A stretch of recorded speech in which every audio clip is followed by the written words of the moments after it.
Good morning, everyone. Good morning to everyone watching us over the web. It's Saturday, the beginning of the weekend, and you're going to listen to a half hour of debate and discussion between us. I think it's going to be a very interesting and important debate because I'm hosting Laurent BERGER. Everyone knows who he is, who's the General Secretary of the CFDT trade union, and Geoffroy de BEZIEUX, who's the president of the MEDEF, an employer organization. And this is a good illustration of what we wanted to do here. We're here to launch a debate in this country so that all of the trade union and employer representatives, that all of the political forces in the country, economists, heads of companies, that everyone get involved in a debate on the way that we can get out of this difficult situation. The discussion is going to be very important. I've said that I wouldn't ask them to commit themselves on certain questions, but I know that it's complicated. But we're going to talk about these important questions anyway. I propose that during this short half hour, we break this into 3 parts. So tell me how you consider the situation, what your position is. Then secondly, what should we do in order to relaunch the machine, the social economic machine, beyond just companies, but also society as a whole, where we're seeing real disturbances? And can we build new social dialogue? And I'll come back to a topic that really I consider important. It's the integration of 600,000 graduates and young people in September, October. How can we find a solution to this problem that concerns all of us as parents, grandparents, great-grandparents even, or brothers, sisters, cousins, as members of the family? So firstly, I'll give the floor to Laurent BERGER to give an evaluation of the situation, and then we'll take 5-6 minutes. There are lots of questions that have come in. Everyone's going to be very interested in what you have to say. Hello. If we want to talk about the current situation, the country has been put under a bell for the last 3 months in a protective cover.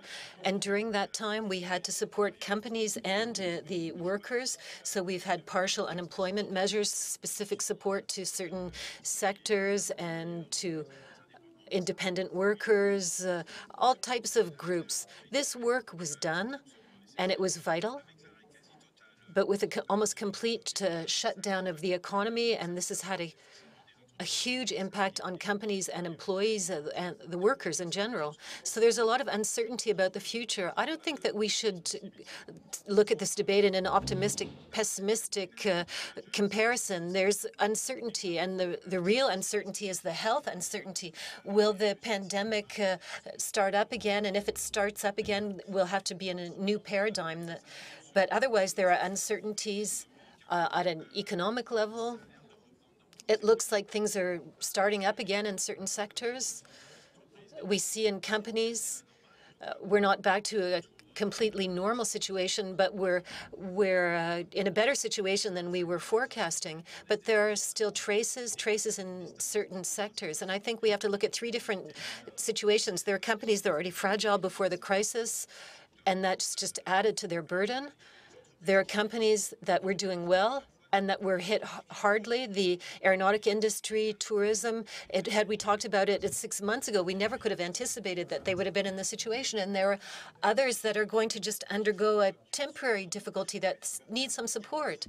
So there's a wide diversity of situations, and behind this diversity of situations, we have to work collectively to adapt solutions to each situation. We need to install very deep dialogue with companies, with sectors, with different territories, to see how we can find a solution. And I'll conclude by saying that the health crisis has just accentuated the social inequalities that already exist. And it's a good opportunity for us to start dealing with this situation. There are some jobs with high added social value that are poorly recognized, and I think that has to be taken into account. I'm looking at this in a very humble way. People are saying it's the worst crisis since 29. I don't have that vision because I think that this is a unique situation. It's the first time in the modern economy for states, for a good reason, have slowed down or stopped the economy.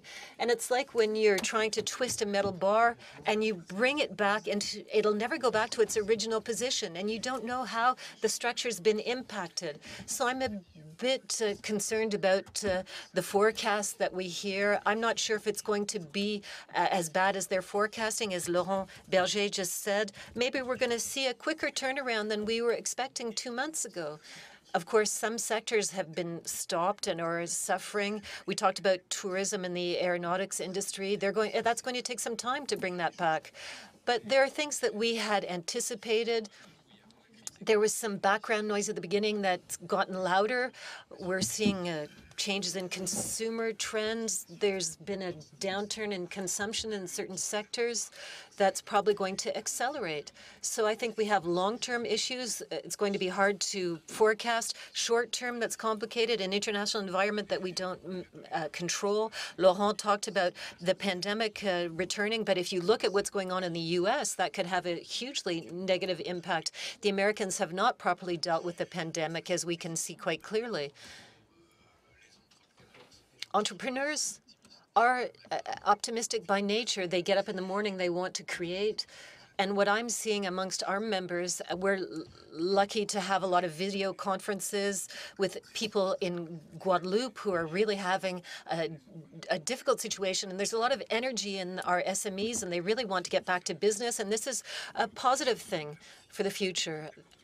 We can't always agree, but I do agree with Laurent BERGER. We've already seen during the COVID-19 crisis that there's been an increase in the intensity of social dialogue. A lot of contracts have been signed. We talked a lot about Amazon. That situation didn't go very well, unfortunately. But we didn't talk about companies where the situation was good and the negotiations went well. So we need to work very close to the grassroots level in our social dialogue in order to find solutions. Solution at Safran won't be the same one for a small hotel on the Côte d'Azur that's going to suffer all summer. So you have to find the right level of social dialogue, the right level of planning, the right level of effort for everyone. And I think this is what we're going to have to focus on in the coming months. So before we move on to our second question, what do we need to do in an urgent manner, or what should we push? We'll talk about push back. We'll talk about the pension reform. My question is the following one for you.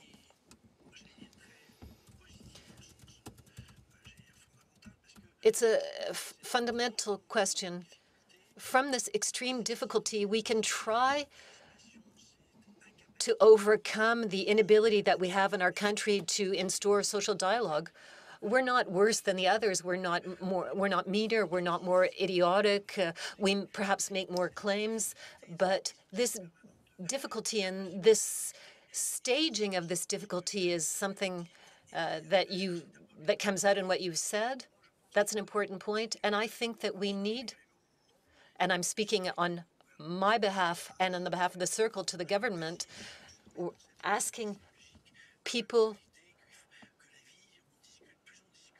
to talk more. The more we talk, the more we'll find compromises. So that brings me to my second question. What do we have to do urgently? And what do we need to push back? So that's how I'm introducing the pension reform. So, with a humble attitude, as Geoffroy said, we don't know everything. And when we don't know everything, what do? We try to answer questions where we're not familiar. And the best way of doing that is to talk and to create useful controversy, to have different points of view, to confront them and to find solutions. So the first solution is really to put dialogue at all levels. There's a level that we don't talk about very often, and that is the territorial level, the regional level. A lot of employees will be impacted. We talked about the aviation aeronautic industry. We can talk about Airbus. Around Airbus, there are thousands and thousands of companies and employees that will be impacted. So at a regional level, we're going to have to manage heavy transitions. We're going to have to look at scaling people's competencies up, changing fields even perhaps.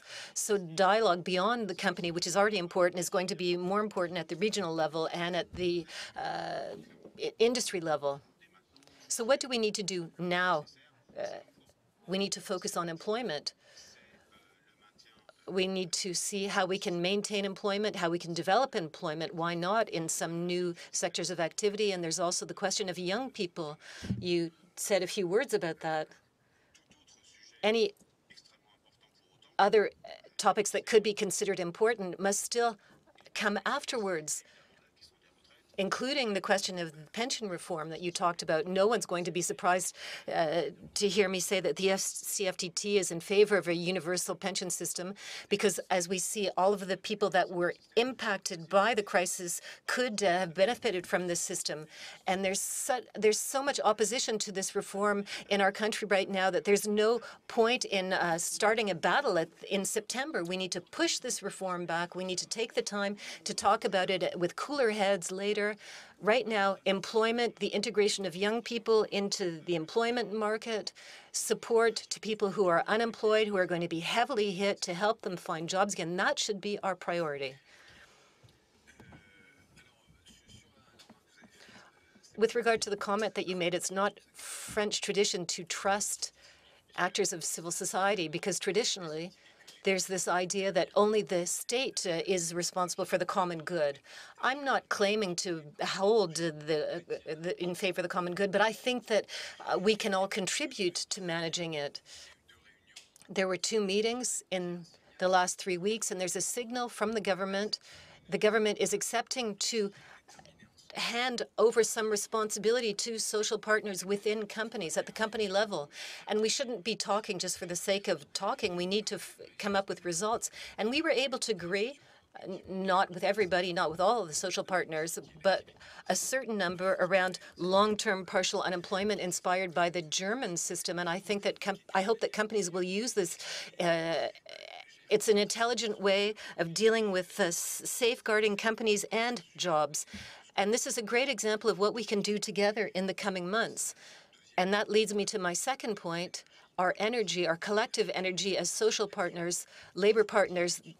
We need to focus this energy on these points.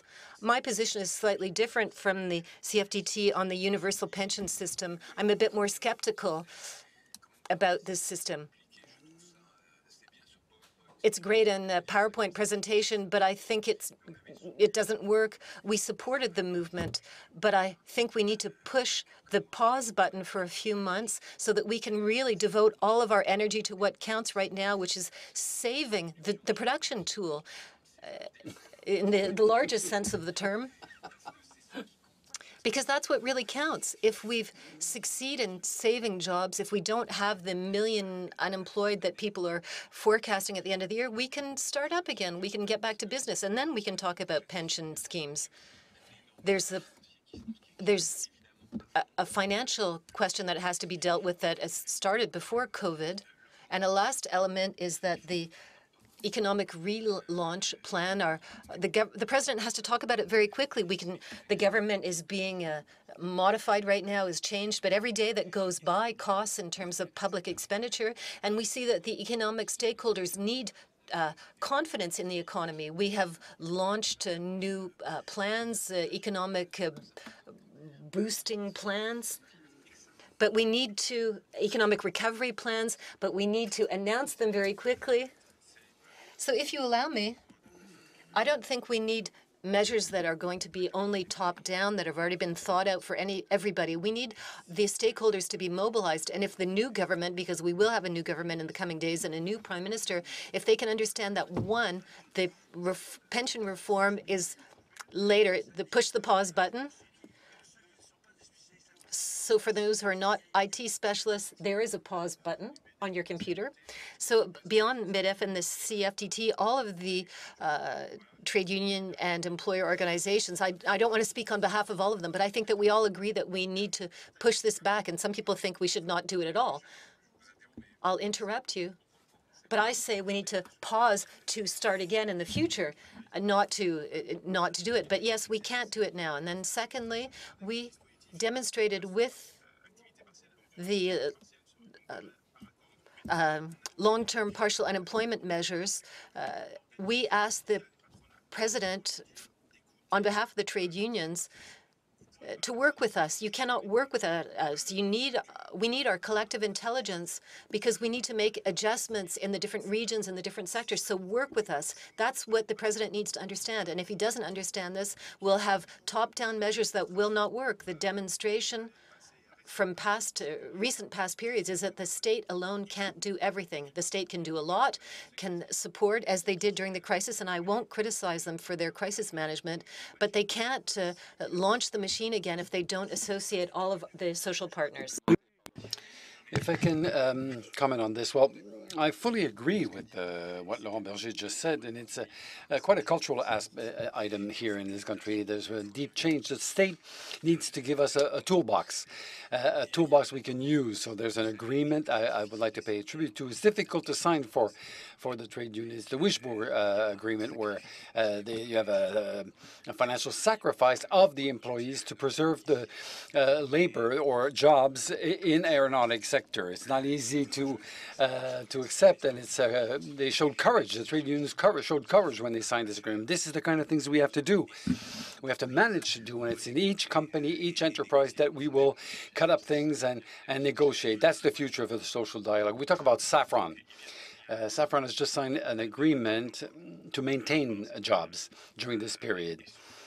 Maintain employment over a longer period because they will the impact will be in the long term, including agreements on how you distribute the wealth inside the enterprise. Frankly speaking, the CFDT signed this agreement and we were strongly committed, but I can't say if it's no. I think we have to trust the actors. It's not up to us to say what's good or what's bad. It's the actors involved, including in the territories with the local authorities, for example. That's where you have to recreate collective mobilization on employment. And if it could be with the toolbox, but if you have a toolbox but you don't give the scope in which you work, we won't manage. It won't work. Just a short advertisement I'd like to make. What you're saying is exactly what we'll try to defend tomorrow not in our final declaration, but in the proposals that we have retained based on what we discussed here. So it's not a question of recreating, but creating in this country, adopting a rationale,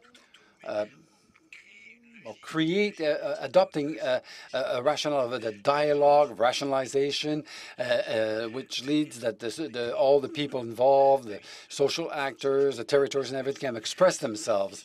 Because in the end, they're people responsible or directly concerned by the issues, and that can eventually disagree. But that's how we will reach compromise. So this is very positive. So I'll remember the pause button.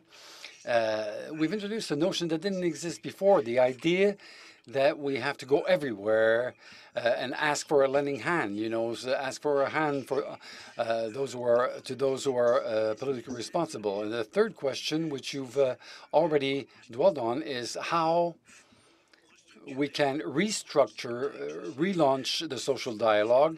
Because in the end, what we've said until now is we'll tell the government, let us handle things. But for the social dialogue, how do you operate between social actors? How can we have agreements? And then I have a series of questions, including mine. Oh, the social dialogue exists. It's not perfect everywhere, but there are enterprises that haven't understood that it's through this channel that you can make things evolve. They have economic performance and the conditions of the employees. But it exists. That social dialogue exists today, and I think there's room to recreate. In enterprises, the question that rises is the question of the quality of the work. So we've started discussions around health at work and remote work and all that. And this was it will affect the enterprises, the issue of work, labor, the quality of jobs, the distribution of wealth, and that's a big topic, you know, in the proposal we made, discussions we've had among ourselves. We have to talk about the distribution of value. It exists. I think we have to reimagine the social agreements and pact. We have to understand what are the important topics to deal with in enterprises and more globally in our national social contract. Frankly speaking, this crisis has really helped make progresses with employer and trade unions. I think if we talked more, if we talked better, I think we're all gonna. It's a win-win situation. This crisis, we managed it. There were a lot of meetings where the only concern was to see how low we could go and avoid to go too low. You know, sometimes we fight. Okay, we don't agree on everything, but we had to find a way to raise the level of the dialogue. And so, but we always have to think of inequalities because that's what has a negative impact on the social contract. So before you take the floor, one key issue here is the people who were in the front line over the 3 months were, in fact, in majority, the people with the smallest wages, the lowest wages. So how do you deal? It's the cash teller, the healthcare people. It's not simple. How do you solve that? Okay, maybe I'd say a word on just on a reaction on what Laurent Berger just said. So I'm a little bit. I disagree a little bit with what he said. Okay, we have to have some elements of disagreement. But anyway.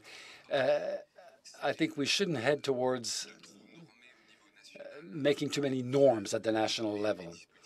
I'm talking about a tool. I talked about a toolbox because the organization of enterprise, contrary to what some believe, diverge rather than converge. And so we have organization models according to the sector, the sizes, which is steering clear from the post-1945 period.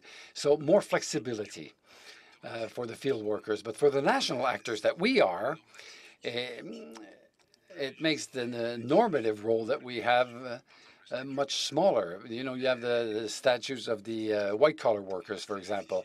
It's become very difficult to tell a white-collar worker in a small construction outfit or a multinational or startup is different. On the frontliners, the issue here is how we pull out of a low-cost economy. Think about the people in charge of urban cleaning, for example, and hospitals, and it's a call for tenders. You know, it's like the cost of the service is 95% the wage, and then the public call is given to the lowest bidder. And so it's difficult to move up. So we end up with wages, a problem of commuting and everything. There's no binary answer to this. You know, it's complicated. We say, yes, okay, we increase the minimum wage. We know what happens. We destroy employment. So that it's a complex issue, and we have to have a lot of people around the table to try to think of new solutions, including the role of the state. But there's a responsibility of the large corporations, because I agree that things can diverge. But in the creation of values, often there are distortions. We can talk about this. We can have debates on capital and labor, but there's a distortion between companies themselves. There are trade union sectors who have talked to their leaders, and they said if we want to revalue some trades, then we have to look at the contracts. It's also a collective responsibility that we all have, i.e., we all suffer from the low cost. The consumer has a big responsibility for the low-cost jobs. The larger enterprises have a big responsibility. The public authorities, when they sign their contracts, when they take the lowest bids, well, they're responsible. The social climate, if we don't tackle this, it will be deteriorated. But we need to say, if we look at the 20 previous years, to favor the consumer. We've always favored the consumer. If I have a TV screen that's twice cheaper because it's produced elsewhere, and the same person forgets, we're schizophrenic in France, huh? We have to admit this. But at the same time, if you see the social charges increasing because we're in the country where the social protection is replaces the fact that the person who produced the television set will be covered.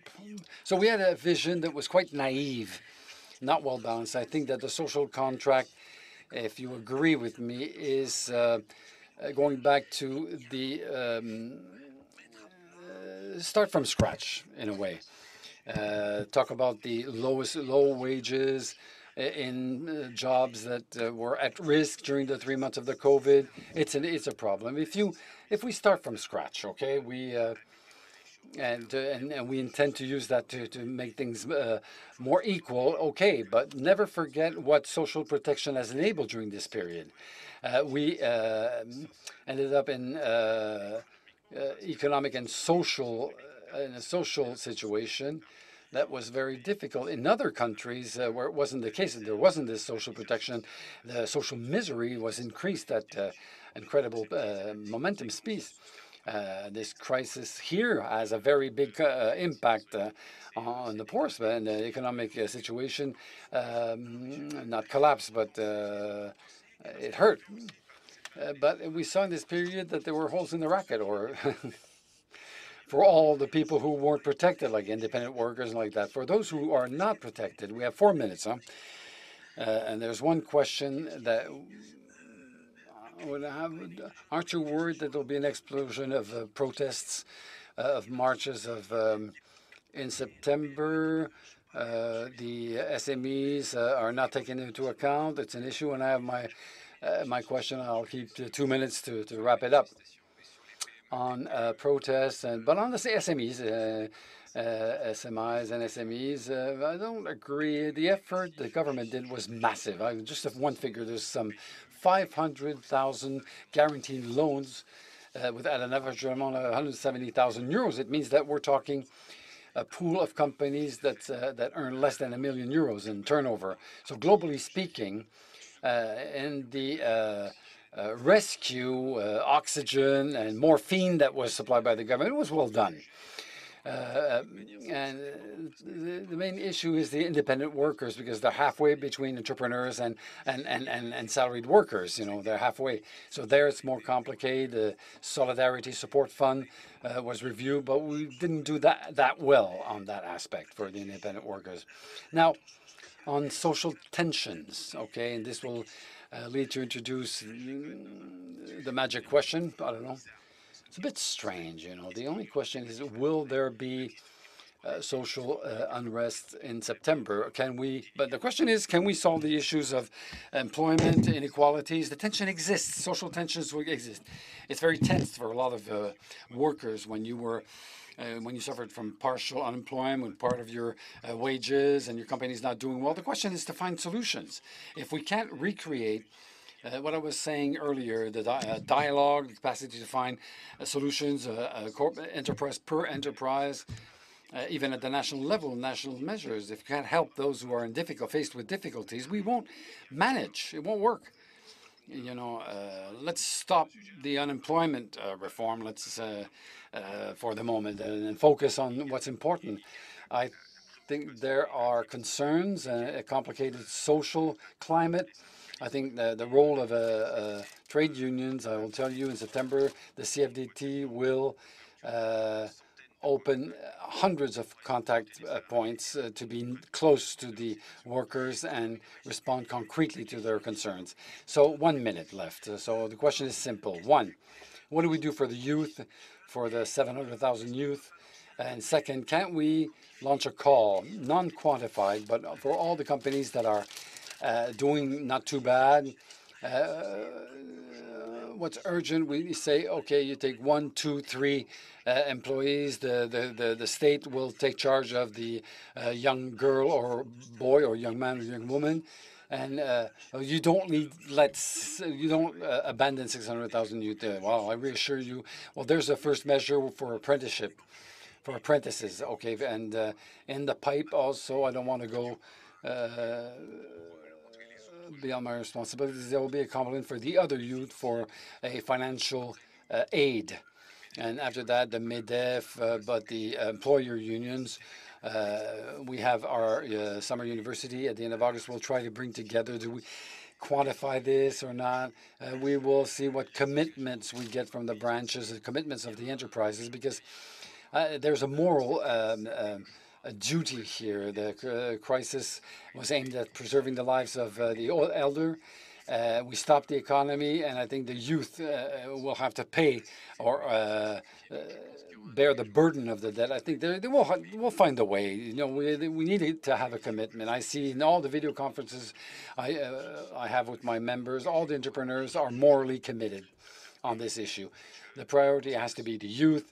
There was a discussion open with the Ministry of Labor. I think we have to increase the momentum. We need to accompany also. We have to have the commitments of enterprises. It's really good, you know, for enterprises who don't necessarily need for lighter social charges. Do so, but I think we have to accompany. We have to strengthen the structures that accompany the enterprise. There are those who have diplomas who will need just a bit of aid, and we have to strengthen the system to accompany the youth. We have to help them in their resources. There will be an increasing poverty among the youth, and we have to show that there's a global mobilization. We have to go fast, and in the weeks to come, we will continue work. It depends on the ministry, the new ministry. I propose that before the end of July, we give some ideas. We propose paths, and we already have some, but we have to be very explicit. We have to be very explicit before the end of July. Okay, so I've written all down. We have the figures. We'll launch the operation, and long live youth. The youth. It's true that on behalf of this generation, thank you very much. Okay, thank you, gentlemen. I think we're done. Bye-bye.